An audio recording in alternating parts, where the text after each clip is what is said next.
우리가 신앙생활을 하면서 알아야 될 게 참 많지만 구약부터 신약까지 알아야 될 아주 중심적인 사항이 하나 있습니다. 그것은 두 가지인데요. 하나는 우리가 은혜를 알아야 됩니다. 신앙의 삶을 사는 사람들이 가장 깊게 또 늘 마음의 울림으로 알아야 될 게 은혜. 그렇죠? 은혜를 알아야 되고요. 근데 그 은혜만 알아서 되지 않고 은혜를 주신 하나님이 계시죠. 그 은혜를 주신 하나님께서 우리에게 기대하는 바가 계십니다. 그래서 하나님의 기대도 우리가 잘 알고 있어야 됩니다. 그래서 은혜와 하나님의 기대하심, 사실 이 두 가지가 우리 신앙의 축이나 마찬가지입니다. 은혜는 뭐죠? 하나님께서 아무 자격 없이 또 조건 없이 우리에게 베푸신 하나님의 선물. 은혜가 있기에 우리가 하나님의 사람이 된 겁니다. 근데 하나님은 은혜를 주고 나서 끝. 그게 아니고요. 하나님도 우리에게 기대를 하시는 게 있다는 거죠. 선물을 주면 여러분들도 그래도 기대하는 것 좀 있지 않으세요? 입 싹 쓰시면 좀 그렇잖아요.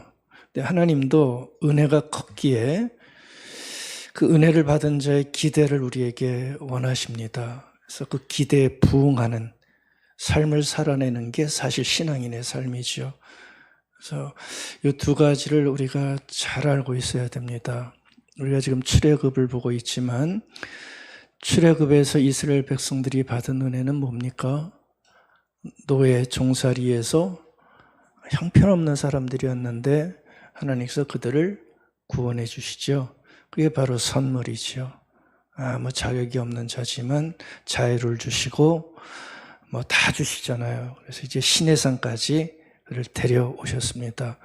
근데 하나님은 그걸로 끝내지 않으시고 오늘 요새 계속 보고 있죠. 뭘 주십니까? 율법을 주시죠. 율법이 바로 하나님께서 구원한 그들에게 기대하시는 뭐가 되겠죠? 기대겠죠. 바로 기대입니다. 이렇게 살기를 좀 원한다 하는 것이 바로 율법입니다. 그래서 하나님은 이스라엘 백성들이 구원받은 자로 살아가는 아름다운 백성이 되기를 원하시는 거예요. 그래서 이 율법을 지키면 부와 같은 자가 되고 또 세상에서 거룩한 백성이 돼서 하나님과 세상을 연결시켜주는 제사장의 공동체로 너희들을 만들어 주겠다. 그러니까 율법을 잘 지켜라. 바로 지금 이 말씀하시는 겁니다.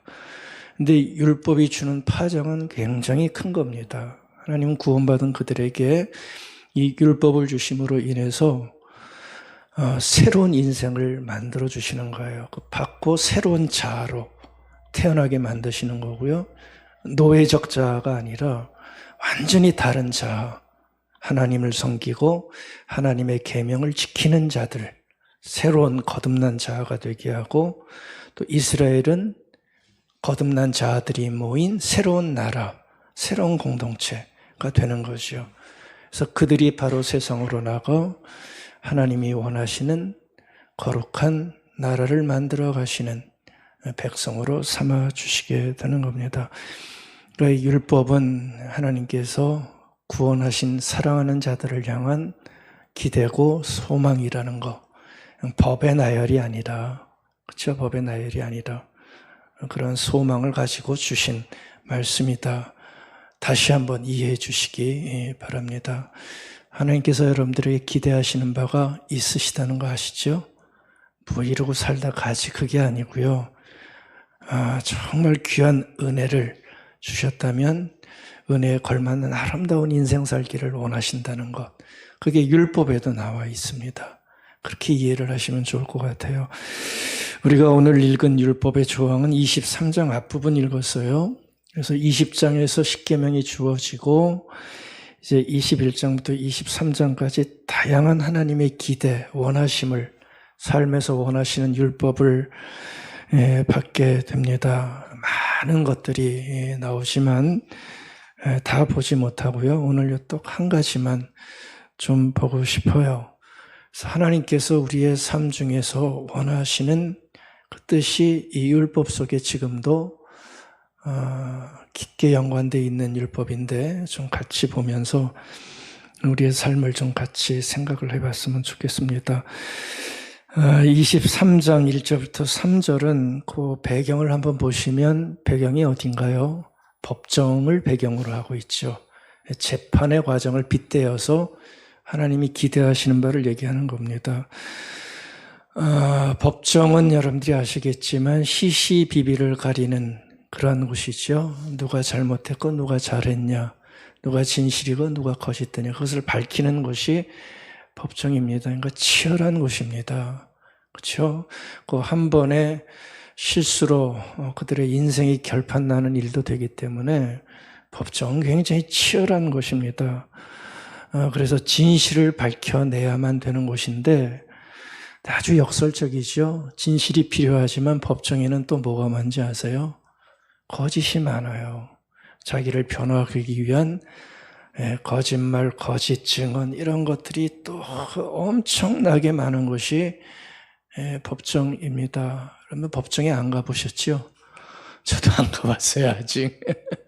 근데 얘기를 들어보면 뭐 정말 거짓과 진실이 피 튀기는 싸움을 하는 것이 법정이라는 것을 알 수가 있습니다. 근데 하나님은 이 율법을 그렇게 법정을 배경으로 주시면서 바로 이런 곳에서 진실과 거짓이 피를 튀기며 경쟁하는 그곳에서 말씀하시는 게 하나 있어요. 뭐냐면 진실해라.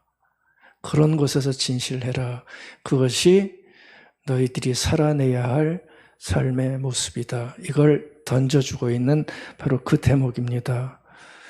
하나님은 10계명의 제9명에서 9계명에서 말씀하신 게 있죠. 9계명이 뭐죠? 거짓 증언하지 말라라고 하는 큰 원칙을 하나 던져주셨죠. 이제 그 원칙에 너희들이 삶에서 실천해 나가야 된다라고 지금 말씀하시는 것입니다. 한번 1절 다시 보시겠어요? 1절은 그런 얘기입니다. 근거 없이 나쁜 소문 퍼뜨리지 말아라. 거짓된 풍설. 요즘 말로 하면 뭔가요? 가짜 뉴스겠죠. 거짓된 풍설이죠. 아무 근거 없는 것들을 막 퍼뜨려가지고 자기에게 유리하게 만들지 말아라. 그거 가지고 법정에서 거짓 증거하지 말라. 그런 자들이 있기에 아마 말씀하셨겠죠. 그때만 아니라 앞으로도 그럴 것이라는 것을 아마 아셨겠죠. 근데 1절에 보면 그건 내가 기대하는 바가 아니다. 거짓 증거하지 말아라. 2절 제가 한번 읽어보겠습니다. 스크린으로 봐주시겠어요? 다수의 사람들이 잘못을 저지를 때에도 수로 밀고 나가는 인생의 상황입니다. 아무리 다수가 그렇게 얘기해도 그들을 따라가서는 안 되며 다수의 사람들이 정의를 굳게 하는 증언을 할 때도 그 진실과 다른 얘기를 해도 그들을 따라가서는 안 된다. 그러니까 대중과 군중에 편승하지 말아라. 다수가 그렇게 얘기를 해도 그러면 안 된다라는 것이 하나님이 기대하시는 은혜 받은 자의 삶의 모습이라는 것이죠. 3절 어떤 사람이 가난하다고 해서 가난하면 좀 동정이 가잖아요. 그런데 그렇다고 해서 법정에서 일방적으로 두둔하지 말아라 라는 것까지 말씀을 해주십니다. 무슨 얘기냐 하면 가난해도 부해도 죄는 그렇죠. 죄라는 거죠. 근데 그거를 그냥 동정심에 또 인맥에 그냥 탁 하고 봐주기 시작하면 무너지는 게 있다는 겁니다. 그러니 그건 안 된다. 공정하게 가난한 자도 공정하고 부한 자도 공정하게 해야 된다. 이런 큰 원칙을 이제 지금 23장에 와서 주시는 겁니다. 이게 몇 년 전 법이지요? 한 3,000년 됐어요. 3,000년 됐는데, 근데 그 내용 하나하나를 보면 여전히 문제가 되는 그런 우리의 상황이고요. 그러기에 그 뜻을 좀 잘 헤아릴 필요가 있는 말씀으로 보여집니다. 제가 오늘 말씀 제목 잡으면서 세 가지 단어로 이 내용을 압축을 좀 해봤어요. 제목 한번 보여주시겠어요? 진실, 정의, 거짓. 이 세 가지가 아마 요 본문 안에 함축한 뜻으로 아마 보여집니다. 가운데 뭐가 있습니까? 가운데 정의가 있고요. 양옆에 진실과 거짓이 붙어 있습니다. 무슨 얘기냐 하면 정의라고 하는 아주 중요한 가치가 있는데 그것은 바로 양옆에 진실과 거짓이 만들어내는 하나의 상황, 변주곡이다. 이걸 좀 보여드리고 싶었어요. 진실하면 뭐가 나오나요? 정의가 나오는 거죠. 근데 거짓이 넘치게 되면 정의 대신 뭐가 넘치게 될까요? 정의 대신 불의가 넘치게 됩니다. 간단한 공식이지만 참 많은 사회가 실패하고 있고 저것 때문에 아픔을 겪었던 하나의 공식도 될 수 있습니다. 가운데 있는 정의라는 가치는 우리의 인생, 사람 사는 사회에 없어서는 안 되는 꼭 지켜야 되는 가치입니다. 옳음, 의로움, 이거는 꼭 있어야 되는 가치잖아요. 왜 저게 중요하냐 하면 저게 무너지면 사회를 지탱하는 둑이 무너지는 거나 마찬가지입니다. 확 무너져 버려요. 처음에는 잘 모르지만 정의가 하나하나 빠져나가기 시작하면 어느 날 갑자기 완전히 사회가 붕괴되어지는 겁니다. 아주 무서운 일입니다. 우리가 정의 쉽게 얘기하고 또 그냥 쉽게 넘길 때가 많지만 이 정의라는 가치는 굉장히 중요하고 엄중한 가치죠. 만약 이게 없게 되어지면 정의에 희생되는 사람들은 억울함을 느낍니다. 그리고 원통함이 하늘을 찌르게 됩니다. 그게 계속 누적이 되는 거예요. 그런 것들이 쌓이고 쌓이다가 또 퍼지다가 나중에 어떻게 됩니까? 폭발하는 것이요. 복수의 강이 피같이 흐르게 되는 겁니다. 그게 바로 동학혁명이에요. 우리나라에서는. 그렇죠? 동학혁명이고 외국에서는 뭐가 있을까요? 프랑스 혁명 같은 것들. 그렇죠? 정의가 무너지고 그것이 원망하다가 쌓이다가 폭발해 버리는 거지요. 뚝이 완전히 무너져 가는 거예요. 그러니까 정의는 항상 조심해야 되는 단어입니다. 무너뜨려서는 안 되고요. 오늘도 율법에 의하면 하나님은 진실이 정의를 세우는 건데 정의를 세우기 위해서는 이 진실, 한 개인의 진실이 살아있을 때 사회도 살아나고 그 안에 있는 개인들도 살아날 수 있다는, 그러니까 이스라엘 공동체가 하나님은 이걸 기대하시는 거예요. 정의로운 사회, 진실이 있는 사회, 구원받은 자들이 이런 사회를 만들어가기를 원하시는 하나님의 마음이 거기에 담겨 있는 것 같습니다. 그러니까 오늘 본문이 강조하는 것은 결국 진실이죠. 진실입니다. 구원받은 자들, 은혜받은 자들이 진실해서 이러한 정의로운 사회를 만들어가기를 원하시는 겁니다. 그래서 1절에 결국 1절은 그 얘기입니다. 거짓 증언하지 마라. 결국 정직하라는 얘기죠. 그렇죠? 거짓된 풍설에 현혹되어서 정직을 잃어버리지 말고 정직해라.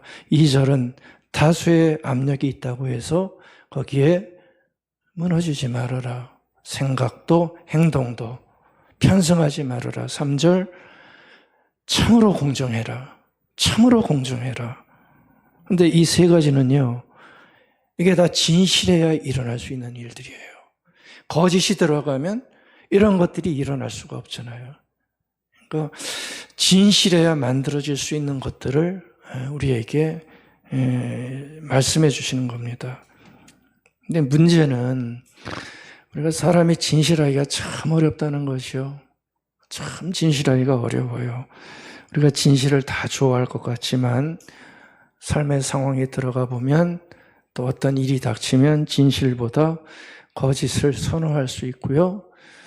거짓의 유혹에 아주 맥없이 무너질 때가 많이 있습니다. 그래서 지금은 이게 하도 거짓 그러니까 그게 또 듣기 싫었나 봐요. 지금은 거짓을 행하기 위한 합리화라고 저는 보는데 진실 같은 것은 없다라는 사고가 팽배해 있습니다. 진실은 아예 없다는 거예요. 그게 포스트 모더니즘이라고 하는 주의가 얘기하는 가장 중요한 관점이거든요. 모든 것들은 다 경쟁하는 거래요. 다 경쟁하다 이기는 게 진실이라는 겁니다. 그러니까 이 기준도 없고 진리도 없는 거예요. 그러니까 거짓이 그러면 없는 거예요. 이기는 놈이 승자가 진실이 되는 거란 말이에요. 그러니까 이 진실을 얘기하지만 지금 우리는 진실을 얘기하는 우리가 굉장히 어리석은 사람이 되는 거고요.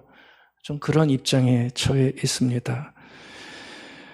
진실이라는 것은 결국 사실입니다.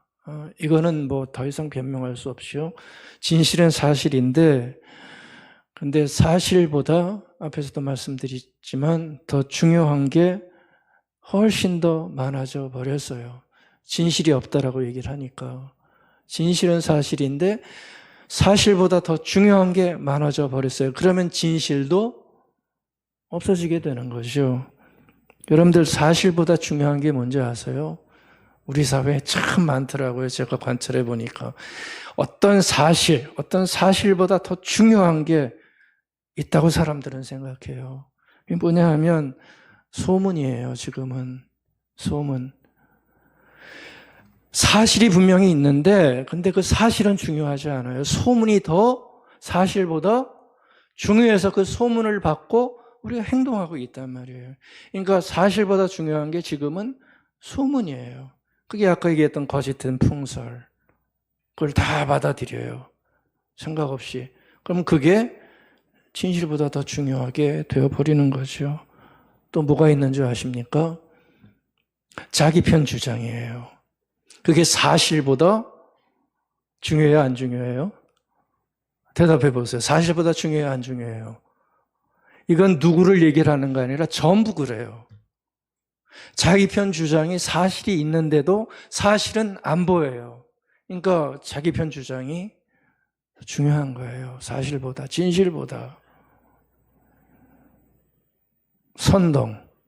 선동도요, 막 작동하기 시작하면 진실을 다 가려요. 사실이 있어도 사실이 보이지 않아요. 아니, 이게 진실이에요. 진실이에요. 그러니까 진실을 알기가 굉장히 어려워졌고요. 진실은 점점 사라져 가고 있고 중요하지 않게 됐어요. 진실보다 소문, 자기 편 주장, 선동, 여론, 뭐 이런 것들. 거기에 우리가 오늘 말씀처럼 다수가 그런다면 거기에 휩쓸려 가는 일들이 없지 않고 있는 거예요. 그래서 얼마나 이게 심각했으면 이런 단어를 사람들이 쓰기 시작했어요. 탈진실 사회가 만들어졌다. 이거는 일반 학자들이 얘기하는 단어입니다. 포스트 트루트.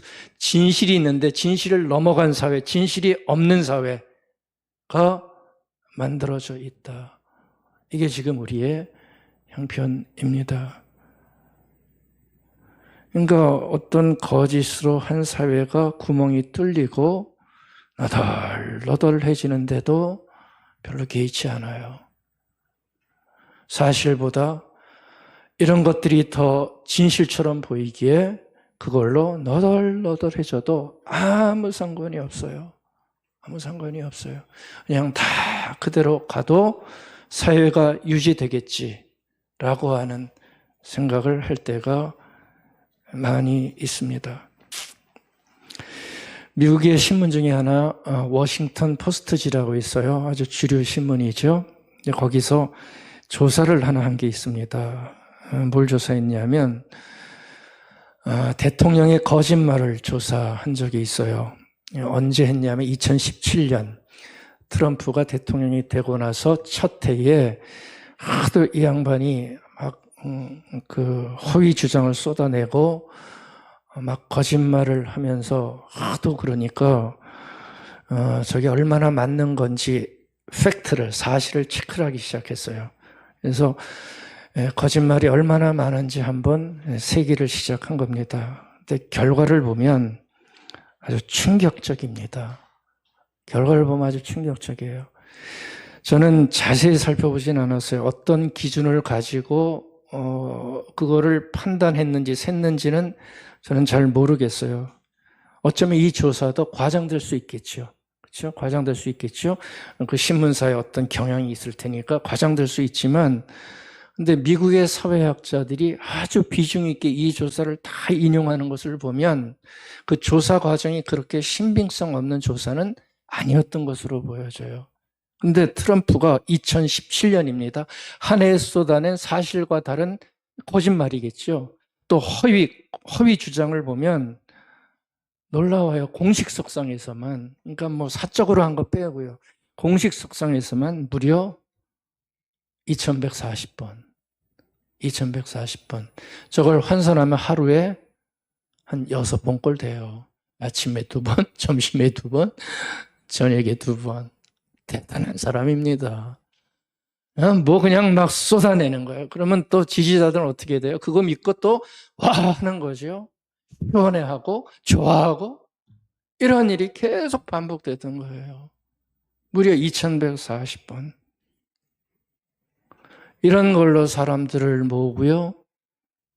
자신을 지지하게 만들었던 거예요. 그러니까 사실은 중요하지 않아요, 지금. 사실은 중요하지 않아요. 진실은 참 중요하지 않게 됐어요. 포스트 트루트. 진실 이후의 사회가 곳곳에서 만들어져 가고 있다는 얘기입니다. 여러분들, 진실이 없으면 어떻게 될까요? 우리는 이거를 생각해야 되는 사람들이죠. 뭐 따라가는 거야 뭐 어떡하겠어요. 자기 선호하는 뭐 그런 일들이니까 따라가는 거야 누가 뭐라고 할 수 없죠. 근데 우리는 생각을 해봐야 돼요. 왜요? 하나님의 사람들이니까. 오늘 이런 율법이 있으니까. 조심하라 했으니까. 이런 것들이 어떤 결과를 맺을지를 신중하게 생각해 볼 정도는 저는 돼야 된다고 생각합니다. 진실이 없으면 어떻게 될까? 어떻게 되겠어요? 남는 것은 거짓이 남게 되는 거예요. 진실이 없는 곳에 남는 상처는 거짓밖에 없어요. 거짓만 계속 쌓여가요. 어쩔 수 없잖아요.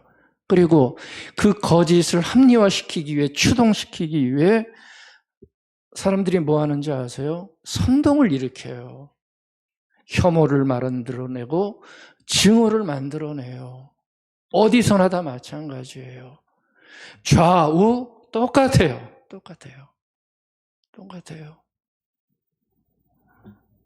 선동으로 만들어내는 거예요. 또 하나, 진실이 자꾸 사라지면 사람들은 여론을 조작하지요. 여론을 조작해요. 광고로, 방송으로, 신문으로, 유튜브로 광고를 조작해요. 여론 조작이에요. 생각이 없으면 사람들은 다 따라가요. 그리고 미끼를 던져서 음모의 상황을 만들어요. 우리는 선이고 너희는 악이라는 이 편가르기의 무서운 서사를, 이게 얼마나 큰 죄인지를 모르고 뭐 하나님이 없으면 이렇게 하겠죠. 무서운 죄들을 끊임없이 아무 양심의 가책 없이 진실을 생각하지 않은 채 만들어요. 유럽도, 미국도, 한국도. 요즘은 인터넷이 더 잘 돼 있어서 끊임없는 것들이 만들어내요. 요즘 동영상을 다 조작하잖아요. 딥페이크 기술이 발달했다고 그래가지고요. 제가 얘기하는 것 같은데 이걸 다 조작할 수 있어요. 얼마나 여론 조작하기가 쉽습니까? 제가 글을 읽다가 독일 나치들이 굉장했었거든요. 옛날에 그 나치의 선동술이 아주 치밀하고 참 지금도 많은 사람들이 보고 있는 내용인데 그거 제가 봤어요. 한번 읽어드릴게요. 이 사람들이 어떻게 그 엄청난 일을 감행했는지 보여주는 그 전술입니다. 이렇게 얘기를 합니다. 다른 편에 유리할 경우 절대 진실을 객관적으로 탐구하게 만들지 말아라. 그러니까 진실을 밝히지 못하게 하라는 거예요. 절대. 다른 편이 유기라면 충분히 큰 거짓을 하고 계속 반복하면 사람들은 결국 그것을 믿게 된다. 큰 건을 터뜨리라는 겁니다. 그러면 묻게 된다. 절대로 대중의 흥분을 가라앉히지 말라. 절대로 자신의 결점이나 오류를 인정하지 말라. 밀고 나가라는 거예요. 절대로 인정하면 안 된대요. 절대로 적에게 뭔가 좋은 점이 있다고 인정하게 하지 말아라. 절대로 대안의 여지를 남기지 말아라. 절대로 비난을 용인하지 말아라. 한번 비난받으면 배로 갚아주고 10배로 갚아주라는 거예요. 한 번에 하나의 적에 집중하여 그에게 잘못된 것에 책임을 뒤집어 씌우라. 한 놈만 크게 패라는 거예요. 한 놈만 크게 패라는 거예요. 그러면 사람들은 따라온다는 거예요. 이게 그 나치들이 썼던 선전성동술이라고 합니다. 사람들은 작은 거짓말보다 큰 거짓말을 더 잘 믿는다. 이런 얘기를 하고 있어요. 당황할 정도로 정말 아직도 사라지지 않는 모습입니다. 너무나 낯익은 장면들 아닙니까? 그러니까 여러분들 이런 상태에서 진실을 우리가 어떻게 알 수 있겠어요? 정말 진실 알기 힘들어요. 나는 진실이라고 알고 있지만 그건 몰라요, 아직. 정말 뭐가 진실인지 몰라요. 그 밑에서 무슨 수를 쓰고 있는지 우리가 어떻게 알아요?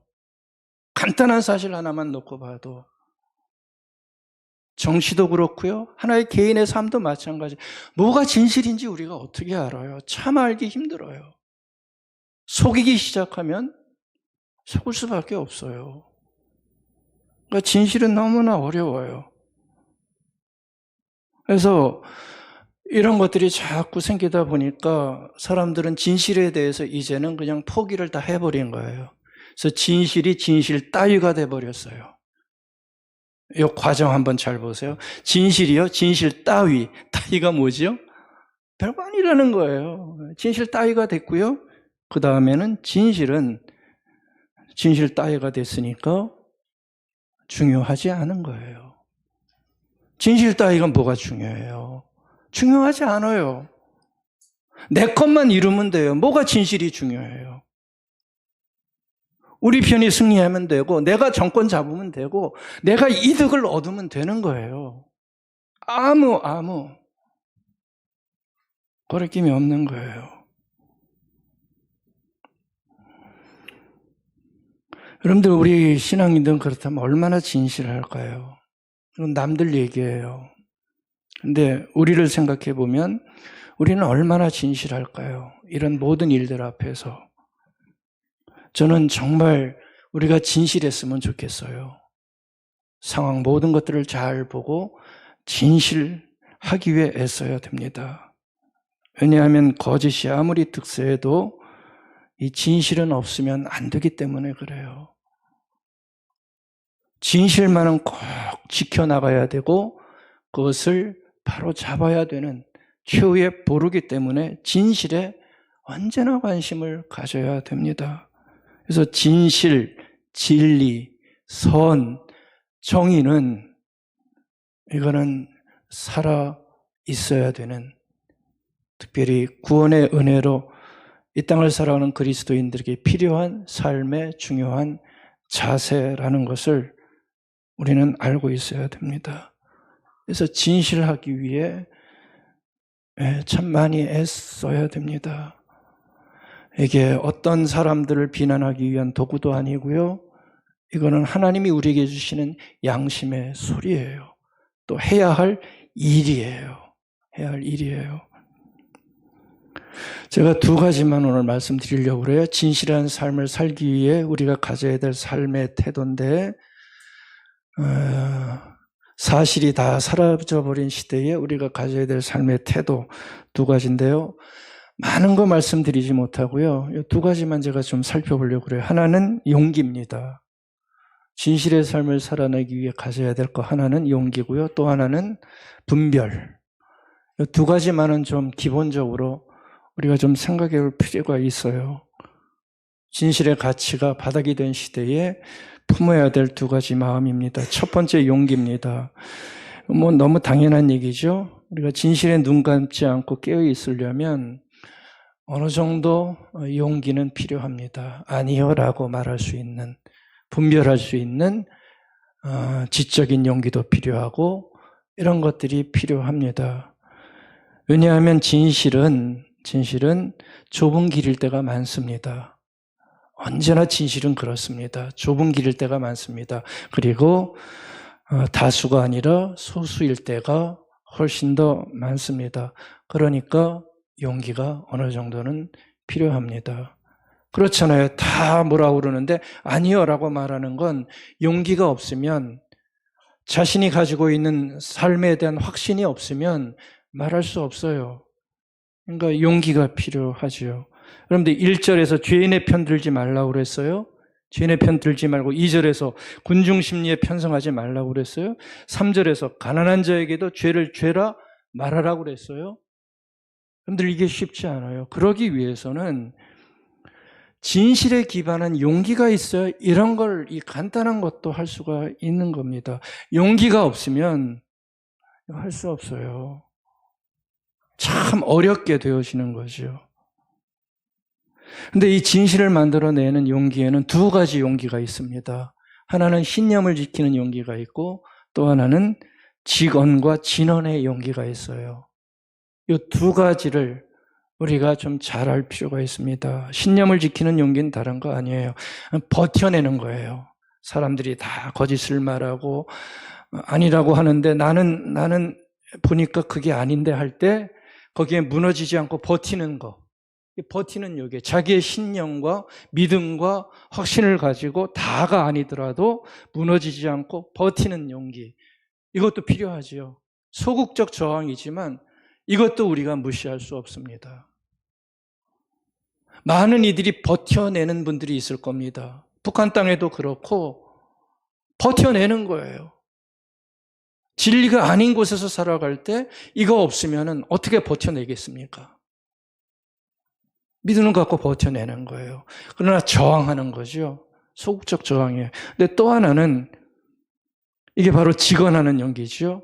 직언하는 용기는 거짓이 있을 때 기탄 없이 아니요라고 말할 수 있는 좀 더 적극적인 자기 의사 표현이 되겠죠. 적극적인 저항입니다. 잘못입니다. 네, 여러분들 거짓이 깊어지면 지키는 용기로 끝내서는 안 되고 두 번째 용기가 필요한 거죠. 직언하는 용기와 저항이 사실 필요합니다. 이건 굉장히 어렵습니다. 굉장히 어렵습니다. 여기서 말하는 직언이라는 얘기는 자기의 옳고 그름에 대해서 분명히 확신을 갖고 얘기를 하는 건데 이걸 누구에게 얘기냐 하냐면 나보다 힘이 센 사람에게 얘기하는 겁니다. 그게 직언이고 그게 진언입니다. 진언. 진언은 뭐죠? 아랫사람이 윗사람에게 얘기하는 거예요. 힘 없는 자가 힘 있는 자에게 얘기하는 게 진언인데 바로 이런 진언이 필요하다는 겁니다. 거짓이 굉장히 깊어질 때는 이게 반드시 필요하다는 거예요. 권력 없는 자가 힘 있는 자에게 직언을 해야 돼요. 이건 아닙니다. 아닙니다. 왜냐하면 그래야 그게 고쳐질 수 있으니까. 쉬운 일 아니죠. 직장 같은 데서 이걸 어떻게 합니까? 작은 거지만 좀 더 큰 그런 직언도 우리가 생각을 해보는 거예요. 예를 들어서 일개 비서관이 대통령에게 잘못했습니다. 이게 직언이에요. 진언이에요. 힘없는 자가 힘 있는 자에게 얘기하는 거예요. 일개 국회의원이 당대표에게 이건 아닙니다. 이런 게 진언이에요. 한 끼에 묻어가는 게 아니라 잘못된 게 보이면 양심을 얹고 아닙니다.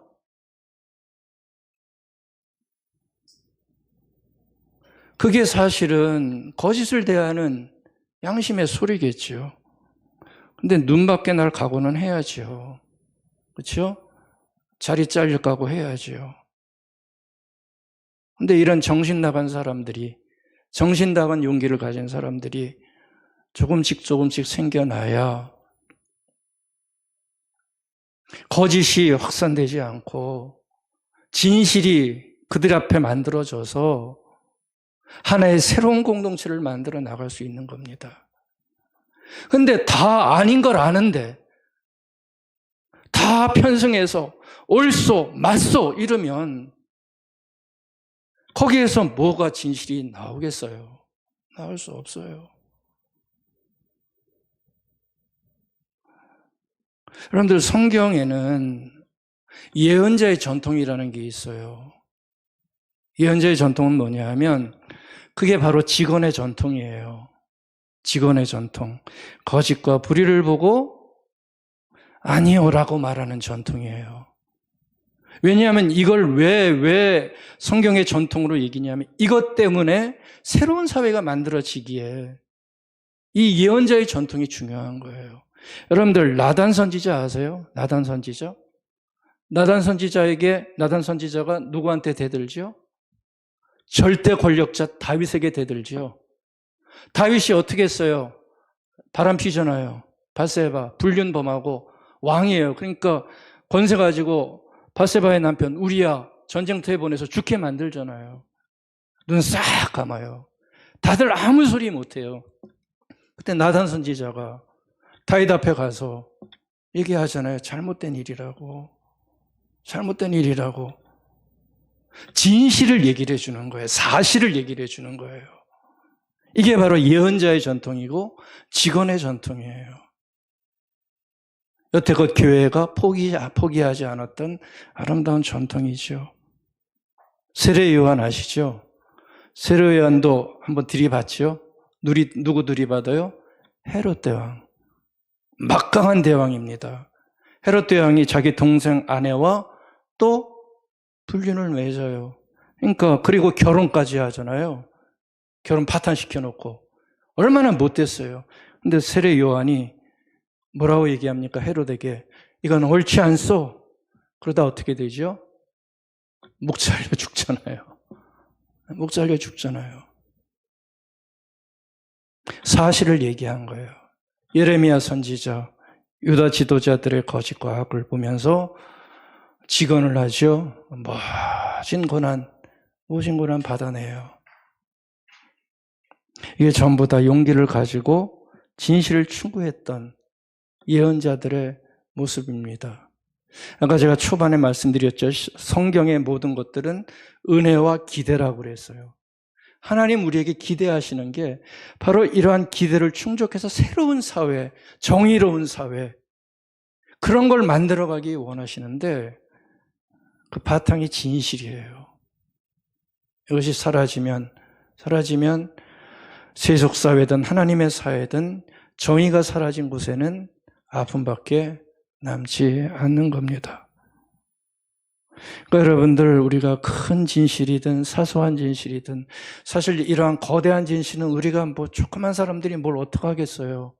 근데 사소한 진실, 이 모든 것 가운데서도 진실을 지키기 위해서는 용기가 필요합니다. 용기가 필요해요. 기도도 용기 있게 하세요. 우리가 할 게 없으면 기도로도 직언할 수 있어요. 기도에 직언을 해야죠. 잘못된 거 보면서 그게 사실이라고 받기만 하면 어떡합니까? 직언의 기도를 해야 돼요. 그래야 이 공동체가 깨끗하게 살아나갈 수가 있어요. 이게 첫 번째입니다. 진실을 지키기 위해서 해야 될 첫 번째 용기. 부족하지만 우리도 이런 용기 잃지 말고 가지면 좋겠습니다. 너무 큰 요구인가요? 아니에요. 우리도 다 할 수 있어요. 기도 중에 꼭 하세요. 살펴보세요. 아닌 거는 아니다라고 하나님 앞에 고하세요. 두 번째, 그래서 진실을 위해 필요한 게 분별이죠. 분별하지 못하면 어떻게 될까요? 참을 뭐라고 그러겠어요? 거짓이라고 그러고요. 거짓을 참이다. 분별을 못하면 이런 일들이 반드시 일어나게 돼 있어요. 그러면 엉망이 돼버리는 거예요. 엉망이 돼버려요. 그러니까 여러분들 중요한 것일수록 돌다리를 두드리는 심정으로 이게 진실인지 거짓인지 이걸 고쳐야 되는 건지 이거를 추구해야 되는 것인지 꼼꼼하게 따져봐야 돼요. 전 이런 걸 좀 잘했으면 좋겠어요. 그저 다 자기 편이라고 해서 다 맞대. 아니에요. 다 맞대. 뭐가 다 맞아요? 양심이 있으면 다 맞지 않아요. 그러면 자기네 편에 있는 사람들끼리라도 얘기를 해야 된다고요. 그래야 고쳐져요. 왜냐하면 사람은 추구하는 바가 틀리기 때문에 편이 갈라질 수밖에 없어요. 하지만 그 안에서라도 이걸 만들어 가야 되는데 얼마나 같은 편이 중요한지 얘기를 안 해요. 여러분들은 분별을 어떻게 하세요? 분별, 참인지 거짓인지 분별을 어떻게 하세요? 왜 이 사람 말은 믿고 저 사람 말은 콩으로 매주를 쓴다고 해도 안 믿죠? 분별을 도대체 어떻게 하고 계세요? 왜 저 사람 말만 믿고 이 사람 말은 죽어도 안 믿으세요?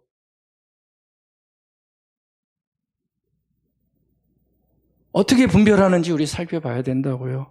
분별할 때 여러분들은 뭘 갖고 분별을 하세요? 잘생긴 것 같고요. 말 잘하는 것 같고 그냥 내 마음에 맞아서요. 뭘 갖고 분별을 하세요?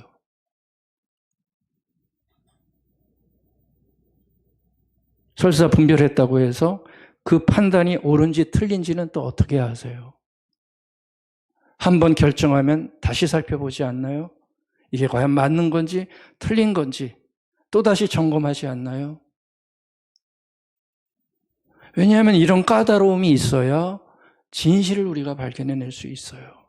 이게 없으면 모든 것들을 다 그냥 묻어서 좋은 게 좋은 거 그렇게 가게 되는 겁니다. 그러니까 여러분들 우리의 분별과 선택은 함정이 굉장히 많습니다. 함정이 굉장히 많아요. 그래서 분별을 우리가 정말 하기 원한다면 사람들은 진리를 얘기하지 않지만 기준이 좀 있어야 됩니다. 분별하기 위해서는 기준이 없으면 절대 분별을 할 수가 없어요. 세상은 진실 자체를 인정하지 않고 있지만 그건 세상이고요. 우리 그리스도인들에게는 분명한 기준이 있습니다.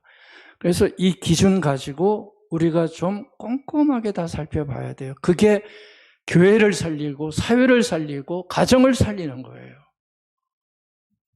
그리스도인들이 해야 될 중요한 책임입니다. 근데 이 기준이 정말 올바로 작동이 되어지면 많은 것들을 살릴 수가 있어요.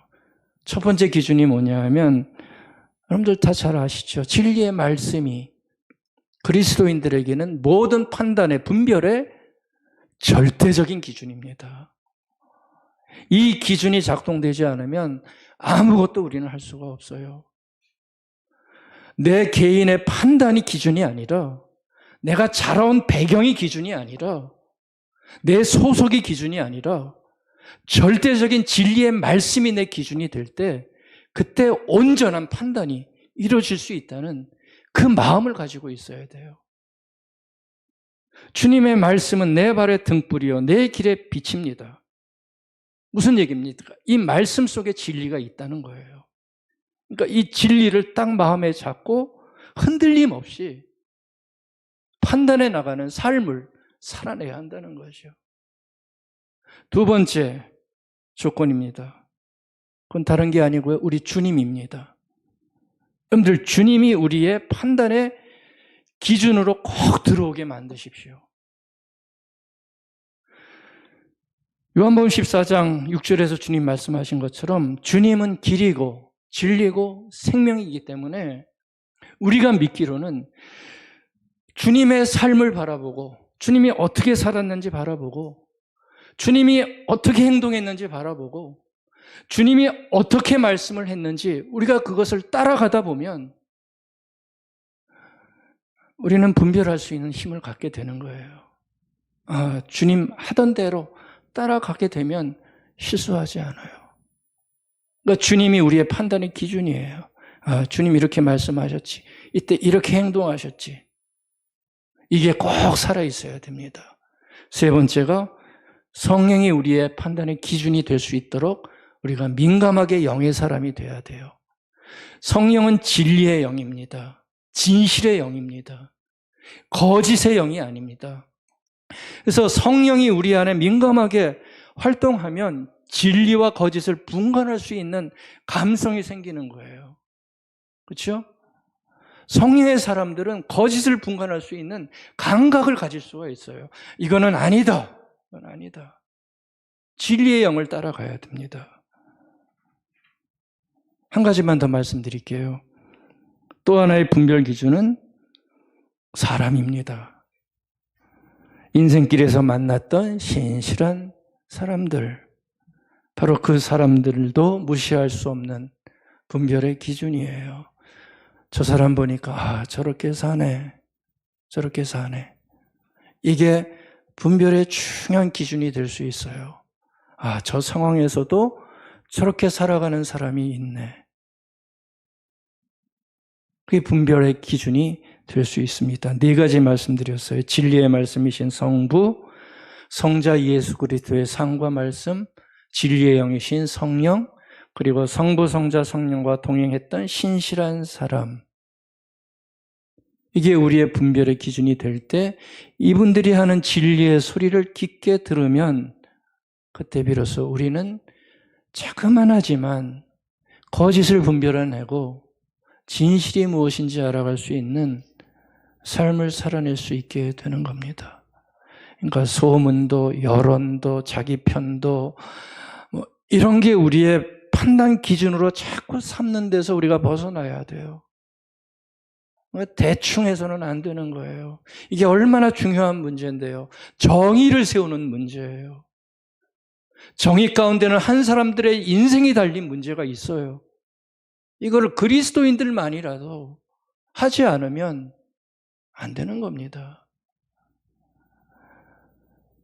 여러분들, 독일이 패망할 때, 히틀러가 질 때 기독교인들 중에 얼마나 많은 사람들이 히틀러를 따라갔는지 아세요? 히틀러의 논리 앞에 다 무너졌어요. 그러니 저항해야 될 사람이 저항하지 못하니 무너질 수밖에 없죠. 보네포 같은 이만 저항을 하다 죽지만 이렇게 무서운 결과가 일어날 수 있습니다. 진리의 소리를 교회가 듣지 않게 되어지면, 우리 신앙인들이 듣지 않으려고 하면 거짓의 독버섯만 아주 쑥쑥 자라나는 거예요. 곳곳에서. 유명한 스펄전 목사님이 한 말이 있습니다. 진실이 신발을 신는 동안 거짓은 세상을 한 바퀴 다 돈다. 무슨 얘기인지 아시겠어요? 진실은 빠르지 않아요. 거짓이 훨씬 빨라요. 한번 탁 하면 순식간에 세상을 돌아버려요. 다 매력적이기 때문에 다 따라요. 근데 거짓은 거북이에요. 느릿느릿해요. 받는 사람도 있고 안 받는 사람도 있고. 스폴전 목사님이 볼 때 그렇더라는 거예요. 그러니까 순식간에 거짓은 세상에 확 퍼진다는 거예요. 독버섯처럼. 그게 진실인 줄 알고. 사람들 분별을 할 때 꼭 필요한 게 검증입니다. 요거 하나 하고 마칠게요. 우리의 삶에 꼭 필요한 게, 분별을 하기 위해서 필요한 게 검증입니다. 검증. 꺼진 불도 다시 보자. 이게 맞는가 틀린가. 아무리 주장이 그럴싸하고 내가 좋아하는 이가 주장을 해도 이게 맞는가 틀린가. 검증을 하는 사람들이 곳곳에 많이 있어야 돼요. 검증하지 않고 무조건 따라가는 것은 죄예요. 죄예요. 그리스도인들에게는 그래요. 그게 누가 됐든 뭐가 됐든 하나님의 말씀으로 진실을 분별하는 그 모습을 가져야 진실이 사라진 시대에 참다운 진실을 찾아낼 수 있는 거죠. 그게 없으면 교회도 교회가 될 수 없고 신앙도 신앙인이 될 수 없어요. 검증을 꼭 하시기 바랍니다. 뭐가 됐든 검증이 필요해요. 이런 중요한 일에는. 긴 시간을 두고 차분하게 살펴보게 되면 여러분들 분명히 드러나는 게 보입니다. 이게 진짜였는지 가짜였는지, 이게 포퓰리즘이었는지 진짜 백이었는지 검증하고 시간이 지나면 다 드러나게 돼 있습니다. 검증하고 판단해도 늦지 않아요. 여러분들 진실을 한자로 보면 뭔지 아세요? 진실. 진리 진짜 열매 실자죠. 진실은 진리의 열매예요. 진리의 열매가 진실입니다. 그러니까 진실을 하면 열매가 맺어져요. 근데 거짓하면 열매가 없어요. 절대 열매가 없어요. 당장은 뭐가 보이는 것처럼 달콤하지만 달콤한 이면에는 썩음밖에 나타나지 않아요. 역사가 얘기해주는 중요한 교훈 아닙니까? 진실에는 일관성이 있어요. 인기는 없어도 일관성이 있어요. 근데 거짓은 일관성 없어요. 조변석계해요. 조변석계하고 위장일 때가 많아요. 그거 발견해내야죠. 그래야 정치도 살고 진실도 살고 나라도 살고, 저는 그렇다고 믿어요. 그냥 그렇다고 믿어요. 그러니까 여러분들 이 진실과 거짓에 대해서는 우리 신앙인들은 좀 깐깐해야 됩니다. 막 쉽게 휘둘리지 마십시다. 깐깐하셔야 됩니다. 자기가 사랑하는 사람이 있을수록, 좋아하는 뭐가 있을수록 더 깐깐하세요. 그래야 그 사람이 성공하는 거예요. 깐깐하셔야 돼요. 그래야 교회를 어렵게 봐요. 신자를 어렵게 봐요. 지금 우리가 깐깐하지 않으니까 얼마나 우습게 봐요. 마음대로 해도 되는 사람들, 죄도 짓고 거짓을 얘기해도 아무 거리낌이 없어요. 깐깐한 사람들이 자꾸 생겨나야 진실이 만들어질 수 있다고 믿습니다. 오래전 율법이 우리에게 줬던 도전 잠깐 살펴봤습니다. 여러분들은 어떻게 이 말씀을 받으시는지 모르지만 하나님은 이 말씀을 주시면서 그들이 하나님의 사람답게 진실한 사람, 진실한 공동체, 또 진실이 넘치는 아름다운 사회를 만들어 가기를 원하셨던 것 같습니다. 이런 귀한 마음의 다짐이 우리의 현실을 생각하시면서 여러분들에게도 도전이 되는, 또 기도의 제목이 되는, 그래서 여러분들의 관심이 나라를 살리는, 사회를 정의롭게 만드는 하나의 기회가 될 수 있도록 사용할 수 있는 은혜가 있기를 바라겠습니다.